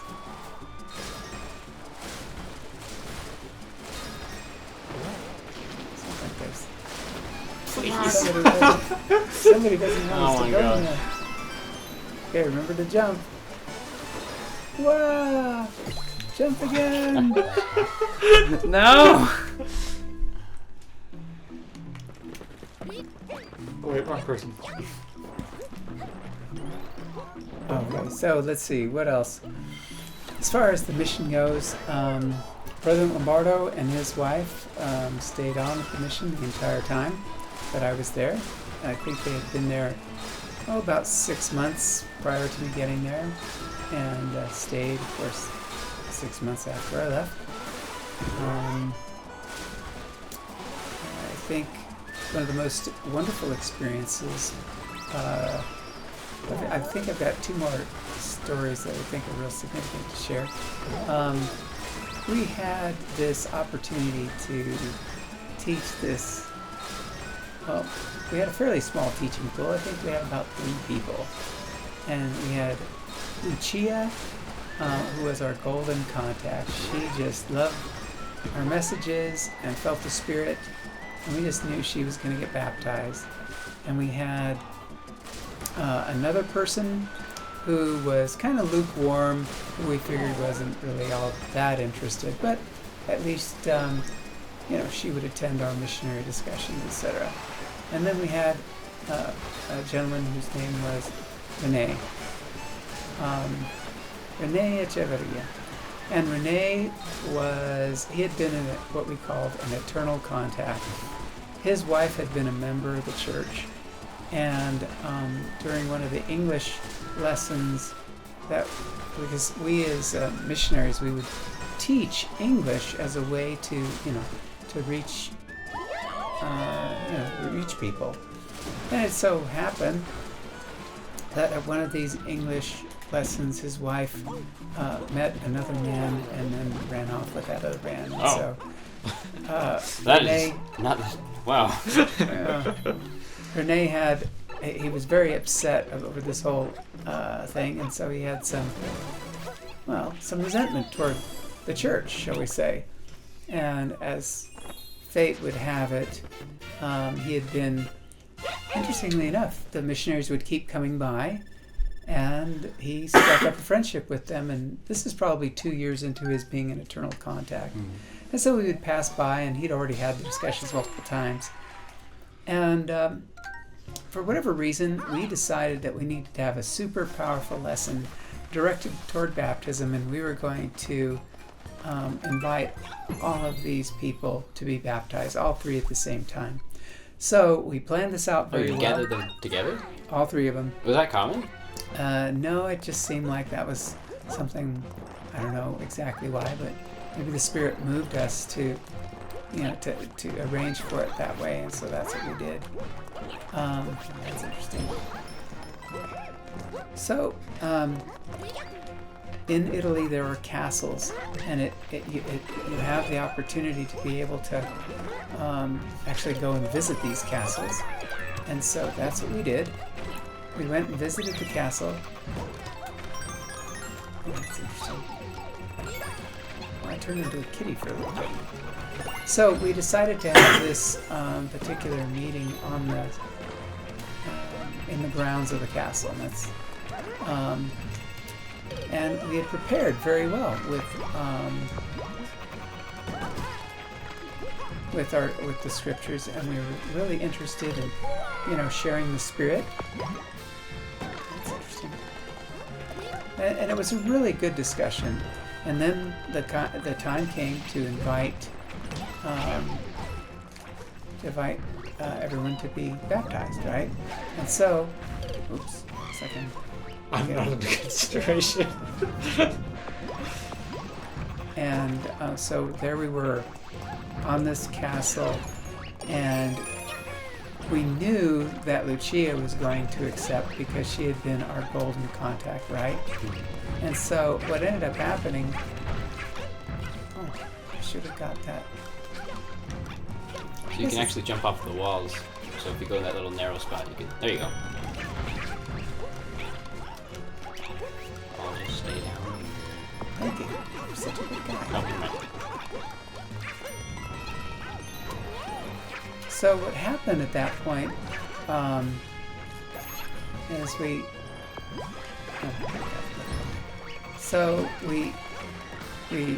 asked Lucia first because we knew that she would accept our baptism invitation, and we invited her to be baptized, and she promptly said, you know, I talked to my priest and he said that I don't need to be baptized, and so no, I'm not interested. And we talked to the second lady, and well, we expected her to turn us down cold, and she did as well. And then the man we knew would reject baptism, Renee, he actually turned to us and said, you know, I've been following you guys for years, and yeah, I would like to be baptized. And it just was, he had every reason not to be baptized, but he felt the Spirit so strongly that he committed to be baptized. And 2 weeks later, we filled up the font and we baptized him. And he later became the ward mission leader, and he was a very committed member of the church when I left. But it was just such an amazing story because, you know, so how often we judge, you know, and man's judgment is imperfect, but God's judgment is perfect. And it turns out he was our contact who joined the church, which was awesome. Yeah, that sounds like Pretty incredible miracle, honestly. Yeah. Renee was such a good guy. I was gonna say pretty incredible lesson too. Like the most extravagant we've gotten with our lessons was, of course, like going to a castle. We probably made like a Plan of Salvation board game with Sharpie and crayon. Ha ha ha! That's awesome. Oh, did I tell you that I taught school while I was on my mission? What? I taught school when I was on my mission. For like what age? High school. What? Yeah. I didn't make much money, honestly. No, I'm just kidding. I didn't make any money. So it just so happened that we attracted into a teacher. And it seemed opportune for us to ask her, hey, you know, let me just kind of portray what it's like to teach in an Italian school. You end up taking religion as a required subject, right? And this is in a public school, right? So, as part of so this was a religion course teacher. She was interested in our message at first, but more from the standpoint of learning a new subject, right? Like learning French or learning how to cook your favorite Italian food. And so we had taught her a few times, and then she said, hey, would you like to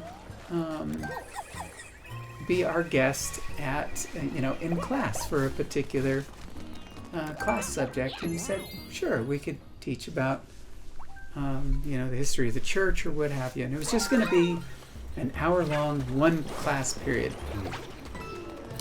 And it was really interesting because as we went there to teach the class, it was,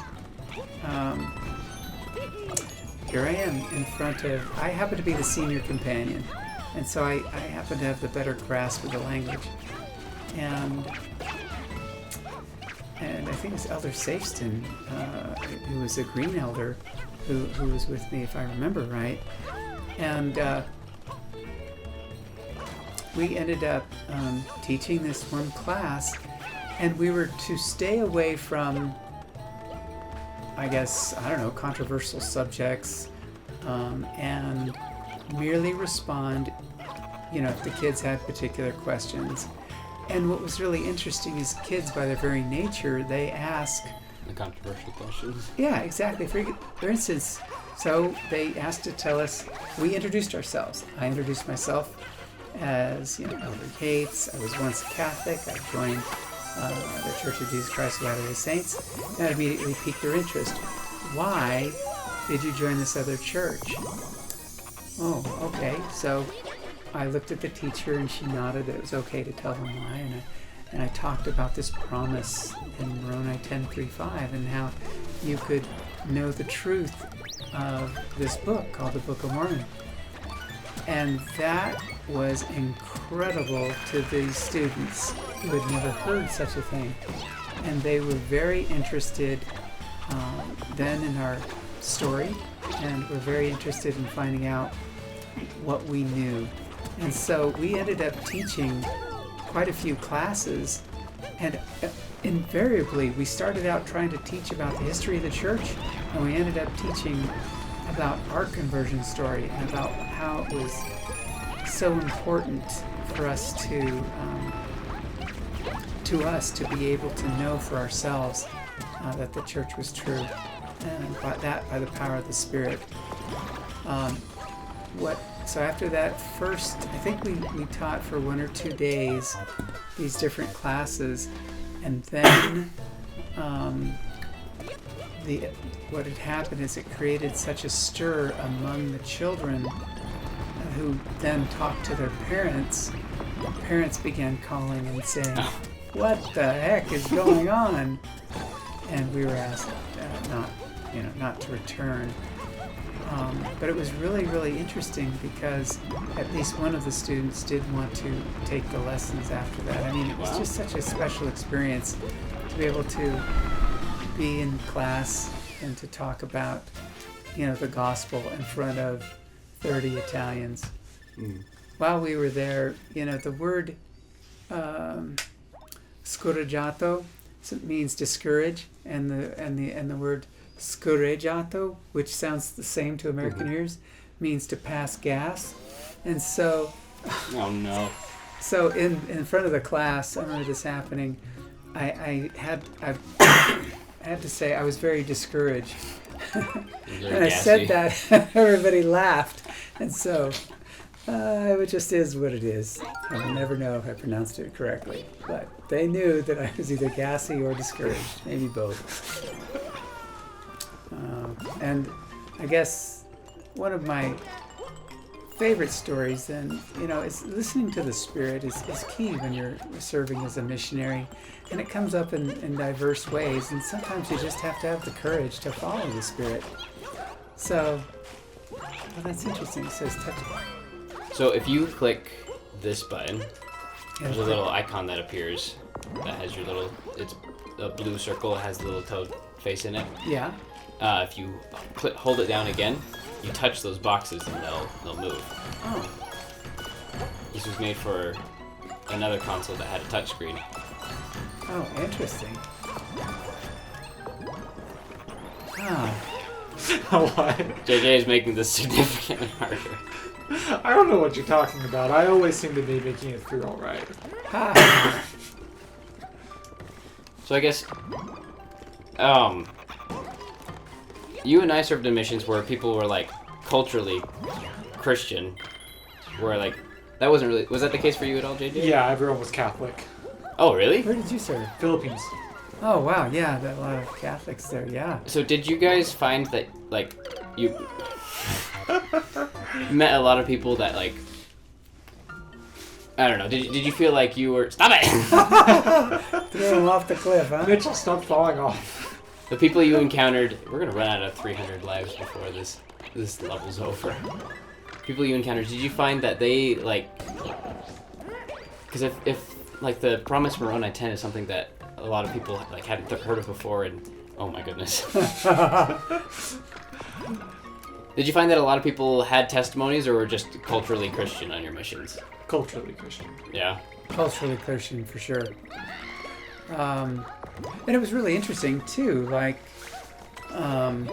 being able to teach someone, and then they would be like, well, I can't join the church because, all my family, I've been Catholic forever, but they never go to church, right? Oh yeah, so many good experiences. Sweet, yeah. I remember there's a lot of people on my mission that would just, we'd ask them, like, like, do you do you believe Jesus Christ is your savior? And they'd always say yes, because like that's what everyone says. And then we say why, and usually the answer we got was like, because the Bible says so. It's like, that's neat. Well, Marvel says that Spider-Man's real too, and I don't know if that quite is enough to like convince me if I wasn't already a Christian. I don't know why you're talking out against that. I'm not. Marvel says he's real. Shoot.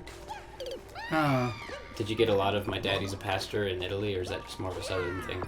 Well, you gotta understand that if you're Catholic The and priest. priests, they do not have children. Oh, right. So I it guess would that's be- very much not a thing there. Yeah, it'd be my uncle. If you, yeah, My I uncle's suppose a that's priest. possible. It just never happened to me. But your uncle, more often, some member of the family became a priest, Mm.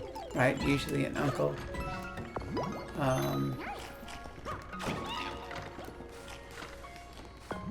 Usually an uncle, and then what else? Oh, rats. Oh my gosh, not here. If not here, where?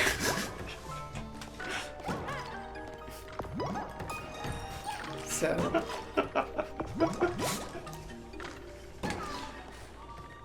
Whew. Ah. Oh. Why are you making this terrible? So one of the things that I think is most important is, learning how to listen to the Spirit. And that's a hard thing. But, well, I think it's hard because you tend not to trust yourself. You tend to talk yourself out of listening to the Spirit. So, for instance, I happened to be in church at one time and we were teaching. We had met a man named Leon Bamba who spoke French and just a very little bit of English. And we had arranged for an English member from another ward to meet us. And it was on a Sunday. We were going to have the lesson. And this member had to come find the ward. Now, the ward, there were very few. There was only one, I think, chapel that had been built by the church. The rest were homes. In your whole in the whole mission? In the mission at that time. And so anyway, I was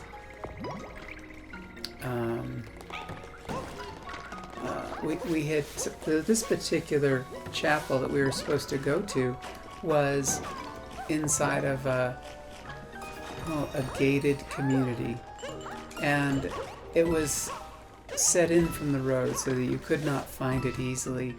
And we were meeting a young man named, I want to say Edwin, but it strikes me that may not be his real name. Might have been Pierre, but no, I think it was Edwin. And he spoke French and English and Italian really well. So it turns out that we had arranged to meet him before church, and he didn't show. And so I happened to be in church, sitting there, and just kind of feeling bad because we were about to teach this new person we had met, Leon Bamba, and we were waiting for him because he was key to be able to teach in French, right? We needed him there. And so in the midst of sacrament meeting, I get this prompting to go out and Check the gate.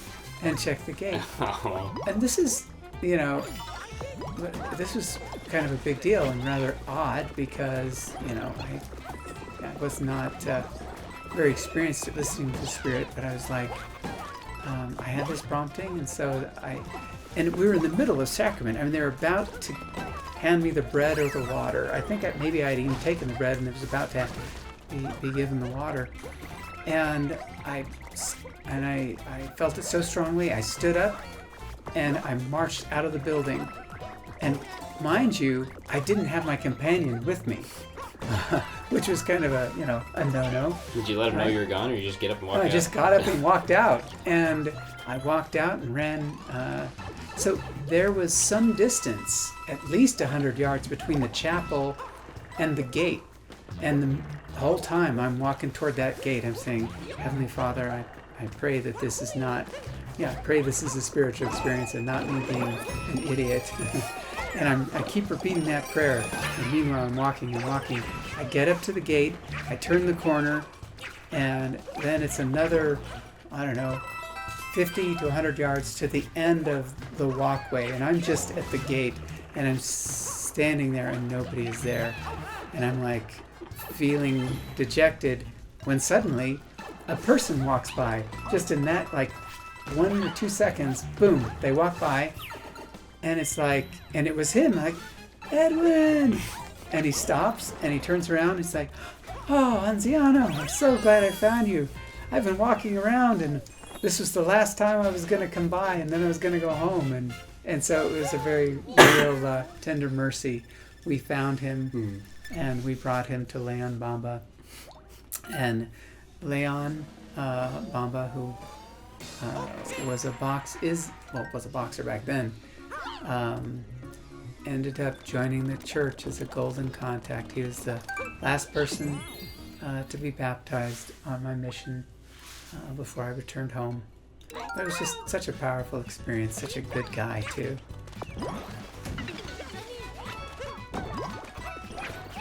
And and even how we found Leon was pretty remarkable, because oftentimes as a missionary you get set on just following your plan, which is get up, take the bus, ride our bikes, whatever, to a particular tracting area and knock on doors for several hours before returning home. That's the plan.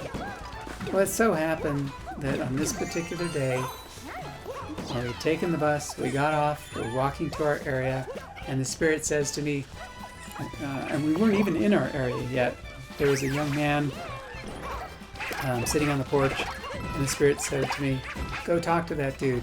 And I was like, I don't want to. And the Spirit said again, go talk to him. And so we had just kind of passed him as my companion was continuing to walk when I turned around and walked back to this other guy. I guess I have this history of just leaving my companions in the dirt. And I went up to him and spoke to him. Turns out, in English, he spoke French predominantly, but a little English. And anyway, it turns out he was interested in our message, and that's how we arranged to see this gentleman by the name of Edwin, who came and taught in French. That was a very real miracle. So anyway. And that you said that's the same guy that was baptized last on your mission? Yep, he was the last one to be baptized. And he was sad to see us go. Converts and, missionaries form a strong bond, right? And so he was sad to see us go, but he stayed active in the church, and I haven't stayed in contact with him, so I'm not sure where he is today. Quite a remarkable experience it was. So we're being shot over a wall? I guess so.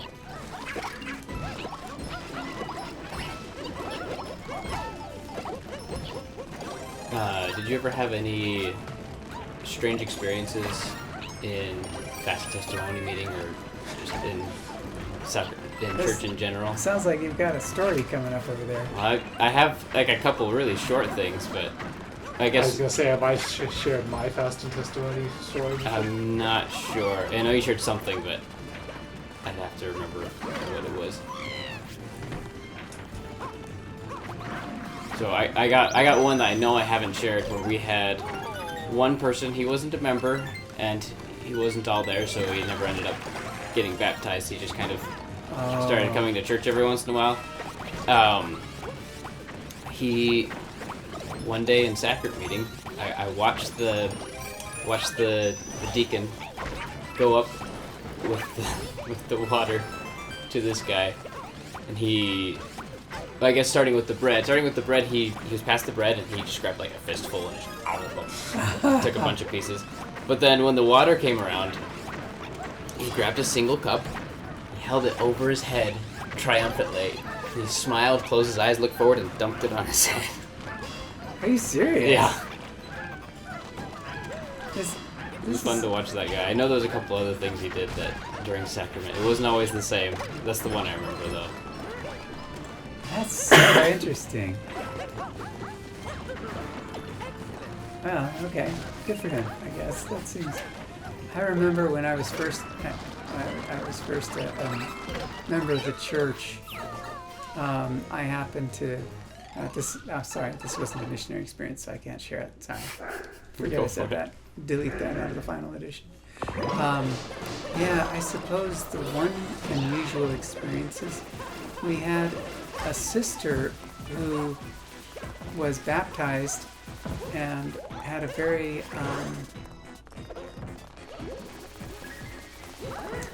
well, she had a very interesting experience. I don't want to say that. Most of the members didn't like her and thought she was really weird. And she had borne a very long and unusual testimony in church. And yeah, I think a lot of people kind of fell asleep, and probably the bishop had to ask her to sit down. Oh. But that was the most, because we were missionaries, right? And we were trying to teach her the gospel, and she was so unusual in her own way that, well, it kind of embarrassed us as missionaries when she got up there and wore this very long, incomprehensible testimony. And it didn't follow any particular linear thought. Yeah, anyway, that's about, I can't think of anything. Your story sounds very interesting to me. Thank you for sharing. Well, I guess in Jamaica there's so it has, it's predominantly Christian, has the most churches per capita than any other country in the world, so there's a wide variety of Christian denominations there. People come with a lot of different experiences. There was one guy that we taught that was in his 70s that ended up getting baptized. We weren't sure what he was going to do when he was confirmed, because while we were teaching him, it took us a while to realize that he had an understanding of what we were teaching, because he came from a Pentecostal background, so his interpretation of the Spirit was trembling and shouting. And so we every once in a while during our lessons he would start not like convulsing, but he would flex. It was like, I don't know, it was like Spider-Man suddenly realizing he's strong. He's just like, I feel it in the middle of our lessons, because that's common then? I don't know how common that is. That's how he would express it. And then the members, because of that, it took us a while to teach him and realize that he was actually understanding. But the members that were with us, they would talk to him during the lessons and kind of help him explain his feelings, and he would lean over to them and say, I feel like a warm energy in me. I feel really peaceful. And the member was like, that's the Spirit. That's how the Spirit talks to us frequently. He's like, oh, that's how I felt at church. That's what that was. But that is no. This is a horrible level right now. So he committed to being baptized. He got baptized even though there was no water, and we had to siphon the water from a bucket that we put in the kitchen sink and ran to the font through a hose. So it was cold. It was cold. So on the day he got confirmed, he would still frequently not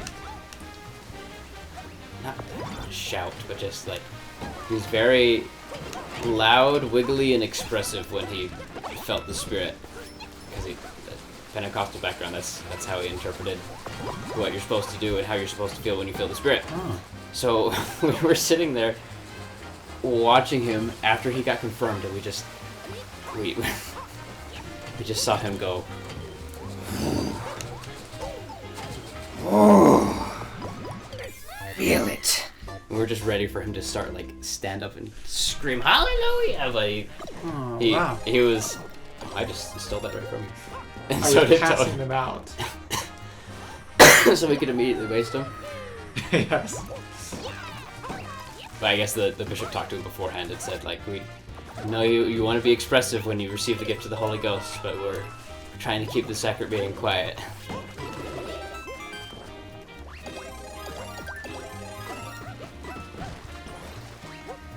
Am I supposed to be on JJ's head? You are welcome to As be on of now, JJ's head. yeah.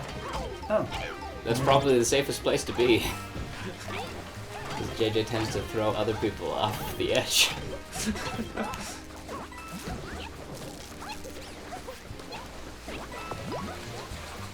No, I just help people volunteer in the direction they were already headed. That's true. Oh, I'm alive. Bye, everyone.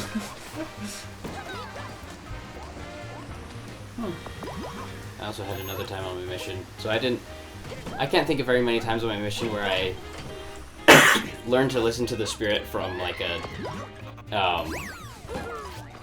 unusual prompting.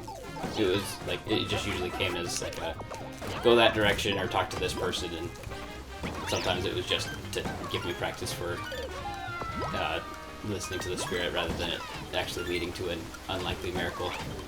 The unusual promptings I got were unusual forms of comfort, where towards the beginning of my mission, I, like any missionary that just arrived in the mission field and isn't used to missionary life yet, I was feeling pretty discouraged.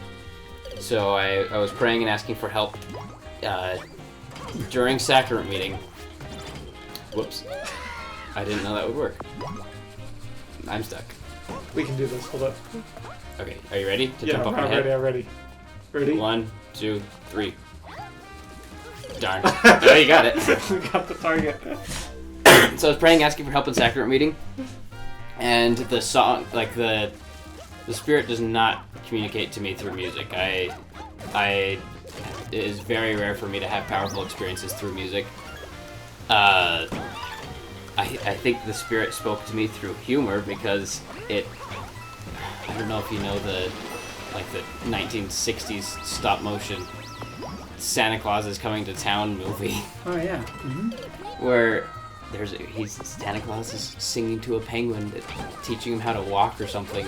The whole song is "You'll put one foot in front of the other," and at the time, for me, like begging for help and encouragement, I think the spirit spoke to me more powerfully than like positive words could have. Just because I thought that prompting was so dumb. Mitchell! That I guess I just sat in sacrament meeting and had a big sigh and just thought, really? Okay. And it helped. I listened to the song as much as I was reluctant to do so, and the spirit does speak to you in ways that are unique to you. Sounds good. Spoke to me in a song that you knew that I did not like. Oh. I'm not sure if we're gonna beat this level. I don't know if it's possible. We can't. We can always beat the level. Okay, yeah, probably. It's kind of been my fault the past 2 times anyway. I mean, yes, entirely nothing to do You with can't the- say anything though. Now you know why people don't play this game with me. Ha! Are we supposed to turn them all a particular color, right? Yes. So when you hit that block, it changes the path. Right. Oh, changes the path. Yeah. So like right now it's a little donut that we can go on. No! Oh no, that's what we're supposed That's to what's supposed to happen. Okay. Yeah, No. Go to left, go to left, go left. Go to the right, go to the right. Oh.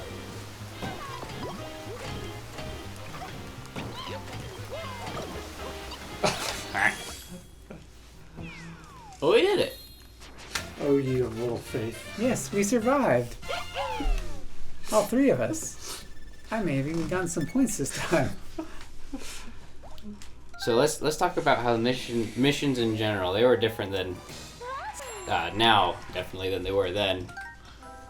Did you have to memorize the lessons where they would give you the book and you talk directly? Absolutely. Exactly? What was that called? Well, the discussions were so they give us all these little books, and each particular discussion had a booklet that went with it, and so they had particular order or names to them, like the Restoration, I think, was the 4th. The Law of Chastity, that was in the 5th discussion. And it was interesting because you taught the first discussion so much and the second discussion less, and then almost very rarely got to the fifth and sixth discussion, which were law of chastity, and then law of tithing, right? Would you update the lessons like for a specific person, or is that not very common?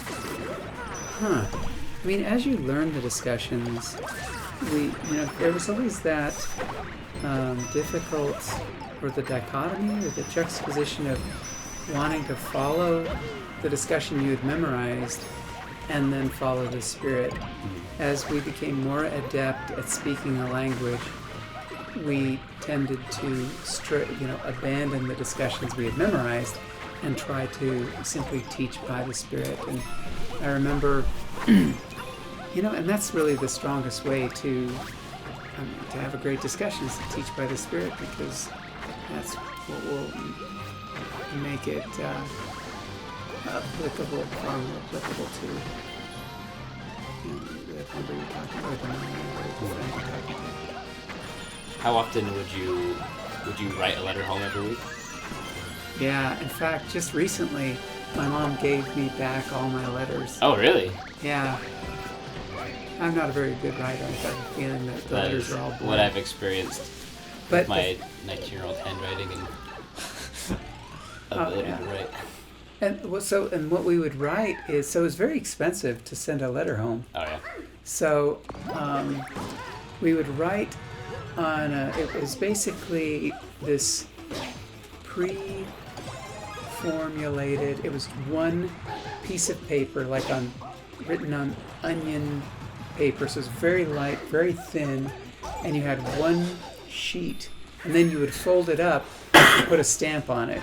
No envelope, no envelope. It was just, and that was how I've got a really good sending mail as a missionary story, actually. Awesome. Was it on a potato? When my grandfather was on his mission, and he was getting ready to come home, and it was like a really long trek, like they went by boat and by plane and all this stuff, and it was kind of last minute, so he and the companion he's with an older child, is the guy's name, and he sends a fax message back to the States, and he's just like, hey, me and elder child are coming home, make sure that his family's aware, because we don't have money to send thing to them as well, so make sure that we know that elder child and I are coming home, kind of thing.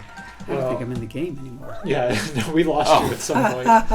Oops. Click these buttons and you'll come back. Yeah, Nice. so, and then press this one. Okay. Yeah, so he sends a letter back, travels a few days, gets home, and elder child's family isn't there.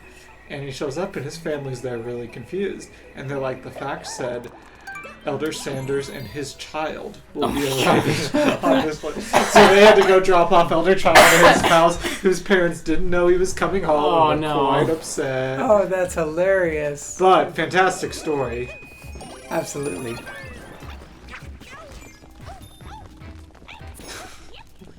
Elder child.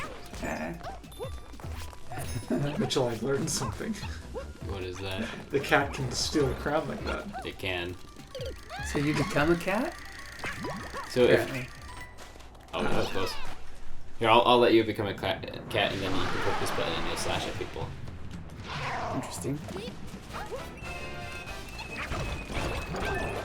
Let me make him a cat! Here, get that bell. Get that out of it. Get this bell on top of the snake plate. Never mind. There will be a golden bell power up. Somewhere. There it is.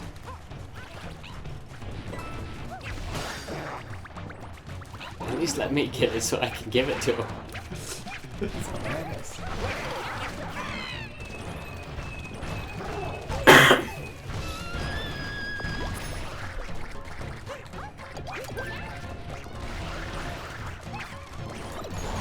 Yeah, I'm a cat. Yay! And you have a crown. Even better.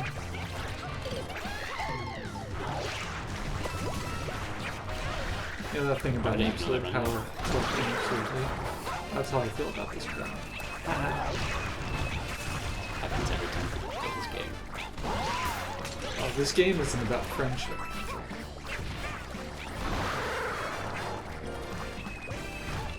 game is about. It's just a precursor to the Survivor TV show.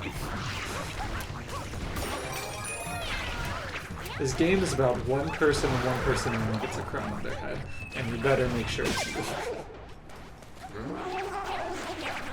I take it we won. I'll be honest, I haven't been paying that much attention to the actual boss of the level. Oh yeah, I did all 3 hits. Okay.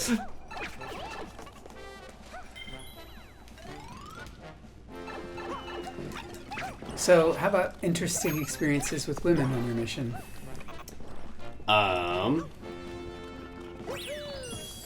There was... Oh, darn. I mean, we taught one lady who was as obvious as she possibly could be that she absolutely wanted to marry my companion, and my companion was not picking up on any hints.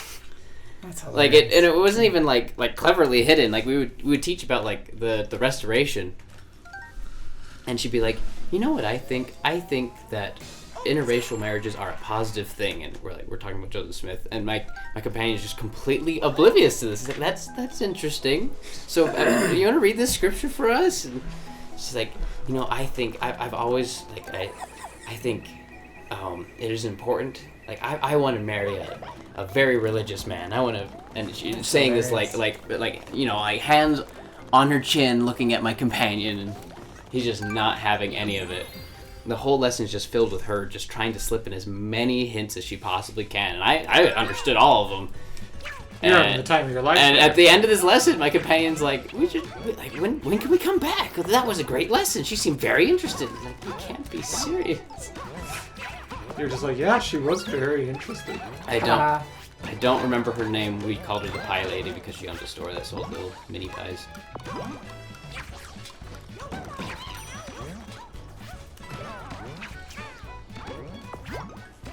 Trying to think. Any other interesting ones? I already talked about how my very first lesson on my mission, a lady with a walker came up to, well, I should say, the guy we were teaching, he stopped the lesson and said, hey, Elder, this lady's trying to get your attention. And I look over and there's like an 80-year-old lady with a walker that's hobbling over to us, and she gets really close and she just looks at me and goes, and walks away. Huh. Did that particular... I think she was trying to blow me a kiss. Oh, It was just very, very wrinkly, flappy lips. That's awesome. I remember my first lesson. I really didn't quite understand what was going on.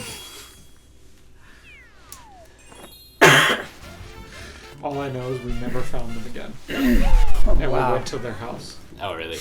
Like you taught at their house? We taught at their house and we never found them again. Oh, wow. So, they were definitely hiding.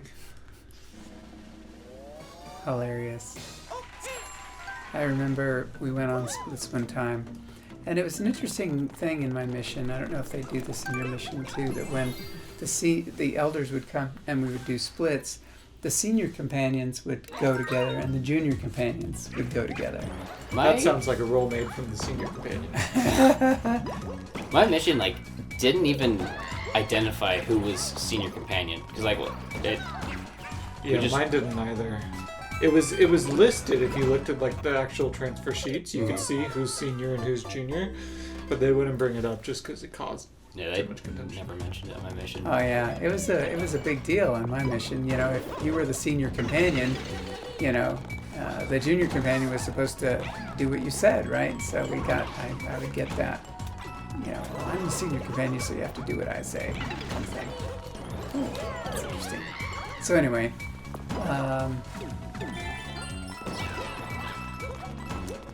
we happened to be out together and relatively close to the house, and we tracked it into two young ladies. And they happened to be about our age. And as junior companions, we really kind of barely speak the language. This was, I believe, in Reggio Emilia, so I'd been out about 4 or 5 months. And as we were trying to teach these young ladies, I feel a foot start caressing the underside of my calf, and Well, you gotta understand, with the, copious amount of teenage acne that I had, I had never experienced anything like this, and on top of that, I'd never imagined it was even possible. And somehow, I found myself, I guess feeling at once reluctant to move my leg and at the same time needing to move my leg. Anyway, so that was interesting. That only happened once, and that was the only time it happened. And thank goodness I survived.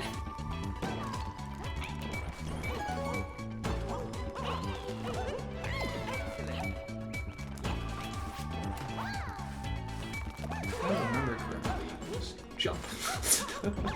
Oh, 2/3 of you made it.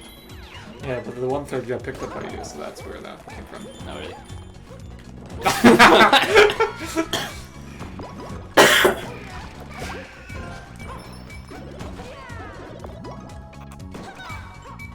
I thought I should have stayed as a bubble. I don't get how it just randomly decides to switch. So it's hard to tell because the volume is pretty low, but there's a beep that happens that signals. Is there really? There is, and it happens at the same rate every time, and it's like in beat with the music, but without sound, it is not helpful. Oh, I at thought all. we were talking about the bubbles. Oh no, the boxes. So I can just float along here.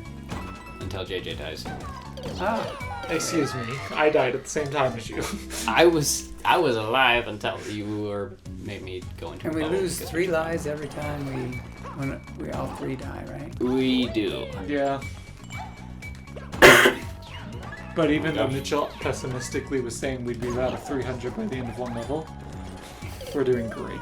Ah, We are exceeding my expectations, I will say.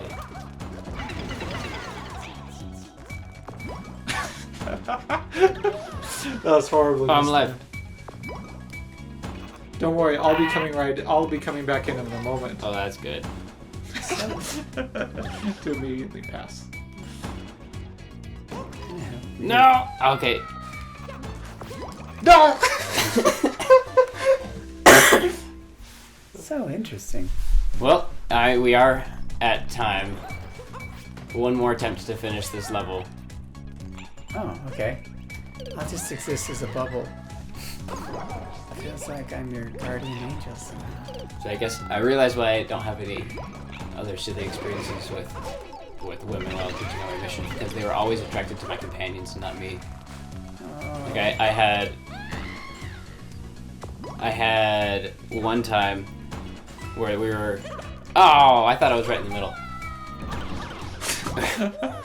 We were contacting a woman on the street. It was in the morning, so I just went up.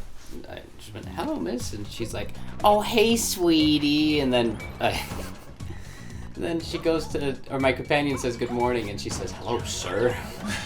Just for some reason, everyone thought I was like 12 on my mission. Oh. That's not a bad thing.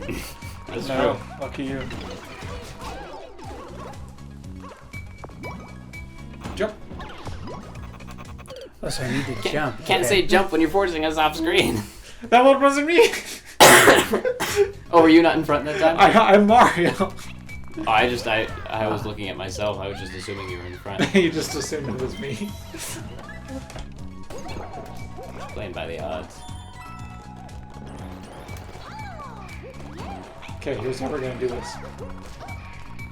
Ah. Every man for themselves. That's a good plan. I like that plan. Ah. Woo. I think I fell off already.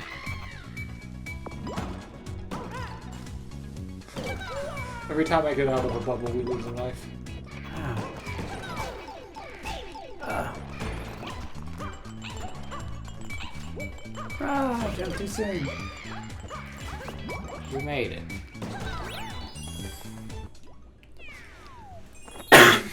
You just float away in the bubble. Well, thank you for being our guest on our episode today.